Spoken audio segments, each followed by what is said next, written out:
Meenakshi YouTube channel చూస్తున్న వారందరికీ ధన్యవాదములు. నమస్తే.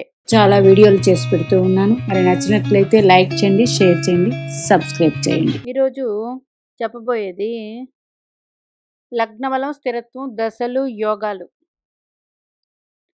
ఒకరు అడిగింది వివాహం, జీవితంలో కష్టాలు, ఇవన్నీ. వీరు మకర లగ్న జాతకులు. ప్రజెంట్ శుక్ర మహర్దశ అంటే లగ్నానికి శుక్రుడు 5వ స్థానాధిపతి, 10వ స్థానాధిపతి వచ్చారు శుక్రగ్రహానికి. అంటే 5వ స్థాన ఫలితాలు, 10వ స్థాన ఫలితాలు ఎలా అందిస్తారు? మరి ఈ శుక్రుడు పంచమాధిపతి అయ్యి లగ్నాధిపతి యొక్క నక్షత్రంలో ఉన్నారు, పుష్యమి నక్షత్రంలో. మంచిదే, వెరీ గుడ్. ఇంకా లగ్నాధిపతి చూస్తున్నారు, లగ్న పంచమాధిపతులు పరస్పర వీక్షణ, ఇది కూడా మంచిదే. ఇంకా లగ్నాధిపతి లగ్నంలోనే ఉన్నారు, అది కూడా యోగమే. మరి ఇప్పుడు శుక్రగ్రహం ఏ భావ ఫలితాలు అందిస్తుంది? ఏదైనా జన్మ లగ్నం నుంచి మనకి ప్రతి లగ్నం నుంచి మీకు ఏ భావ ఫలితాలు అందుతున్నాయో అతి సులువుగా తెలుస్తుంది మీకు. చూడండి, ఇప్పుడు శుక్రుడు అంటే 1, 2, 3, 4 వృషభ రాశి 5వ రాశింది. 5వ రాశికి కారకుడు గురుగ్రహం. కారకుడిని కూడా తీసుకోవాలండి మనం. మరి అట్లాగే 10వ భావానికి కారకుడు బుధ గ్రహం. అంటే ఈ గురుడు తృతీయ భావానికి, వ్యయ భావానికి ఆధిపత్యం వచ్చింది మకర లగ్నానికి. అంటే ఈ శుక్ర భగవానుడు తృతీయ భావ ఫలితాలు, షష్ఠ భావ ఫలితాలు కూడా ఈ శుక్ర మహర్దశలో అందిస్తారు. ఇంకా బుధునికి, మకర లగ్నానికి గురునికి వ్యయ భావ ఫలితాలు, తృతీయ భావ ఫలితాలు. అంటే గురుడు చూడండి, మకర లగ్నం పంచమాధిపతి శుక్రుడికి వచ్చింది. శుక్రుడు కారకుడు గురుడు. ఈ గురుడికి మీ లగ్నానికి తృతీయం వ్యయం అయ్యింది. అంటే 3, 12 భావ ఫలితాలు ఈ శుక్రగ్రహం అందిస్తూ, మరి 6, 9 బుధునికి వచ్చింది. 6, 9 బుధునికి వచ్చింది. 6వ భావం, 9వ భావం. అంటే ఈ శుక్రుడు 6వ భావ ఫలితాలు, 9వ భావ ఫలితాలు అందిస్తారు. ఇవేమయ్యాయి? అపోక్లిమాలు అంటారు. కేంద్రాలు 1, 4, 7, 10, పణపరలు 2, 5, 8, 11, అపోక్లిమాలు 3, 6, 9, 12. ఇవి అంటే కేంద్రాలలో ఆధిపత్యం వచ్చి గ్రహ దశలు అట్లా నడుస్తుంటే 24 సంవత్సరాలకి అన్నీ బాగుంటాయి. పణపరలు అంటే 24 నుండి మొదలవుతాయి. ఇది 48 నుండి మీకు సక్సెస్ మొదలవుతుంది. అంటే ఈ శుక్రుడు చూడండి, ఇన్ని రకాలుగా ఒక గ్రహం అందిస్తుంది. ఒక గ్రహం ఏ భావం వచ్చిందో ఆ భావ ఫలితాలు ఎప్పుడు అందించదు. ఆ భావానికి కారకుడు ఎవరైతే ఉన్నారో ఆ కారకుడికి మీ జన్మ లగ్నానికి ఏ ఆధిపత్యాలు వచ్చాయో ఆ భావ ఫలితాలు కూడా ఆయా గ్రహ దశల్లో అందుకుంటారు. కాబట్టి మనకి ఒక్కొక్క గ్రహ దశ, మనకి శుక్ర మహాదశ మాకు పంచమాధిపతి, దశమాధిపతి కదండి. అద్భుతంగా జరగాలి, ఎందుకు లేదు 1, 2, 3, 4, 5, 6, 7 సప్తమంలో ఉన్నారు లేదు అన్నప్పుడు, ఈ భావ ఫలితాలు అందుకుంటున్నప్పుడు మీకు ఇబ్బంది అన్నది ఉంటుంది.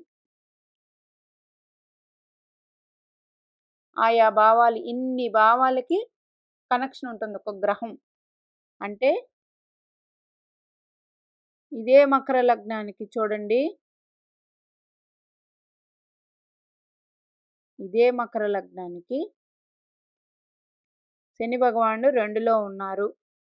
అంటే లగ్నకారకుడు రవి. రవికి ఏమొచ్చింది ఇక్కడ? అష్టమాధిపత్యం. శని భగవానుడు 2 లగ్నం, రవి 2 భావాలకు ఆధిపత్యం వహించారు ఈయన. 2 భావం అంటే గురుడు. మళ్ళీ గురుడికి 3, 12 అంటే 8, 3, 12 భావాలకి వచ్చింది. అంటే 1 పణపరులు, 1, 2 అపోక్లిమాలు. అంటే ప్రజెంట్ శని మహర్దశ అనుకోండి. అంటే గురుగ్రహం ఇస్తుంది మీకు,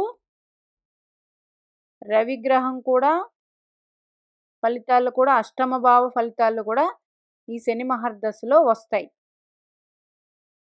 ఆ భావకారకులు ఎవరైతే ఉన్నారో వారికి జన్మ లగ్నానికి ఏ ఆధిపత్యం వచ్చిందో దాన్ని బట్టి కూడా ఈ గ్రహం ఫలితాలు అందిస్తూ ఉన్నప్పుడు మనకి అందుకే చాలా మట్టుకు తారుమారు అయిపోతూ ఉంటాయి ఆ దశలు.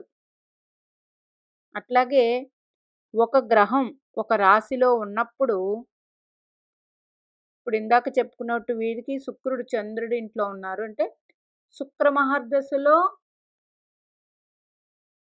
చంద్రుని అంతర్దశలో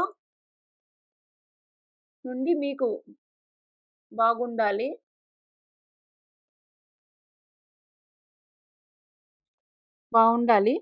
మరి ఒక వ్యక్తి మంచి పేరు ప్రతిష్టలు, లగ్నంలో శని భగవానుడు ఉన్నారు మీకు, అది ససమహాపురుష యోగం మంచిదే.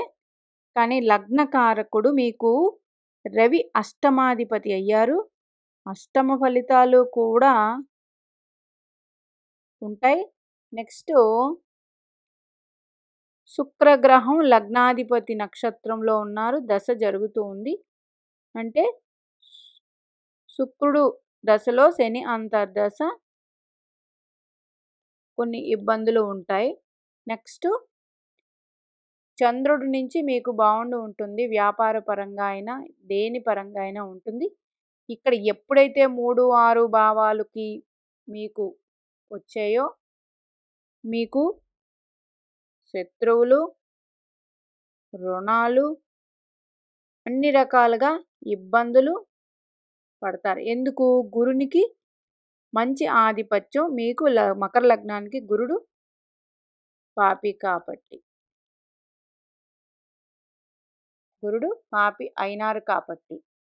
అదే బుధుడికి 6, 9 వచ్చాయి. మళ్ళీ మకర లగ్నానికి 3, 12 గురుడు పాపి, బుధుడికి 6, 9 అంటే భాగ్యాధిపత్యం వచ్చింది బుధుడికి. అంటే శుక్ర మహర్దశలో బుధ అంతర్దశ బాగుంటుంది. ఇట్లాగా 6 కాబట్టి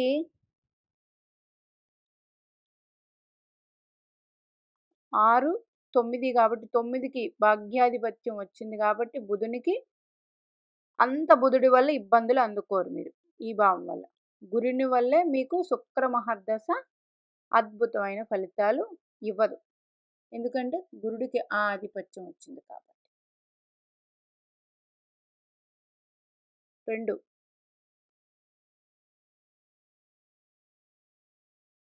రెమెడీ ఏంటి అని అడిగారు. రెమెడీ ఏంటి? గురుగ్రహ ఆరాధన ఎక్కువ చేసుకోండి. శుక్ర మహర్దశ కాబట్టి లక్ష్మీదేవి ఆరాధన ఎక్కువ చేసుకోండి. మీకు పెళ్ళి అవ్వలేదా? పెళ్ళి అయ్యి ఇబ్బందులు పడుతున్నారా? మీకు క్వశ్చన్ అర్థం కాలేదు. స్త్రీలకి, చిన్న పిల్లలకి, అంటే వయసులో ఉన్న ఆడపిల్లలకి మీకు తోచినంత సహాయం, లేకపోతే ఆడపిల్ల పెళ్ళిళ్ళకి, వివాహానికి సహాయం చేయండి. ఇబ్బందులు ఆటోమేటిక్గా తొలగిపోతాయి. ఈ రెమెడీ చేసి చూడండి. ఎవరికైనా సరే లగ్న బలం ఉందా అని చూసుకున్నప్పుడు లగ్న బలం, లగ్నాధిపతి స్వరాశుల్లో ఉంటే లగ్న బలం బాగుంటుంది. అట్లాగే లగ్న కారకుడు ఎవరైతే ఉన్నారో ఆ లగ్నానికి, ప్రతి లగ్నానికి లగ్న కారకుడు రవి భగవానుడే అండి. ఆ రవి భగవానుడికి మీ లగ్నానికి ఏ ఆధిపత్యం, శుభాధిపత్యం వస్తే లగ్న బలం ఉన్నట్టే. లేదు అష్టమాధిపత్యం వచ్చింది, అష్టమకారకుడు శని భగవానుడు, మరి శనికి రవికి పడుతుందా? పడదు కదా, లగ్న బలం తగ్గింది. అట్లాగే మకర లగ్నానికి కాలపురుష కుండల చక్రానికి 10వ రాశి, 10కి బుధుడు కారకుడు. ఈ బుధుడికి ఈ లగ్నానికి భాగ్యాధిపత్యం వచ్చింది, భాగ్యాధిపత్యం వచ్చింది, అది మంచిదే. 2 ఇంకా లగ్నాధిపతి ఏ రాశిలో ఉన్నారు చూసుకోండి. మీ లగ్నాధిపతి లగ్నంలోనే ఉన్నారు, శని భగవానుడు రాశిలో. అంటే శని నుంచి 12లో గ్రహాలు యోగాన్ని ఇస్తాయి, అష్టమంలో ఉన్న గ్రహాలు యోగాన్ని ఇస్తాయి మీకు. 2 లగ్నాధిపతి ఏ నక్షత్రంలో ఉన్నారు,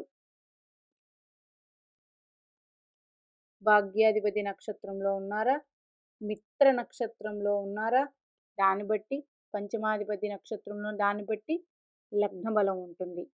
అట్లాగే లగ్నాధిపతి ప్లస్ రవి కలిసి ఉంటే అద్భుతమైన ఫలితం ఉంటుంది. అట్లాగే లగ్నాధిపతి ఏ భావంలో ఉంటారో ఆ భావాధిపతితో కలిసి ఉన్న బలం ఉంటుంది, లేదా ఆ భావ కారకుడితో కలిసి ఉన్న బలం ఉంటుంది. ఇట్లా తీసుకోండి లగ్న బలం అన్నప్పుడు. స్థిరత్వాలకు వచ్చేటప్పటికి మీకు ఎప్పుడు స్థిరత్వం ఏంటి ప్రాబ్లం, మంచి దశ జరుగుతుంది, మాకు ఏంటి ఈ ఇబ్బందులు అన్నప్పుడు ఆ దశానాథుడు మీ లగ్నానికి ఏ భావానికి ఆధిపత్యం వహించాడో ఆ భావ కారకుడికి లగ్నానికి శుభత్వం రావాలి. లేనప్పుడు ఆ భావ ఫలితాలు కూడా ఈ గ్రహం అందిస్తున్నప్పుడు అన్ని రకాలుగా మనం అవి ఫేస్ చేయాల్సి ఉంటుంది. ఇన్ని రకాలుగా దశలు యోగాలు ఉంటాయి. మీనాక్షిదేవి ఆశీస్సులు మనందరి మీద ఉండాలని కోరుకుంటూ నమస్తే.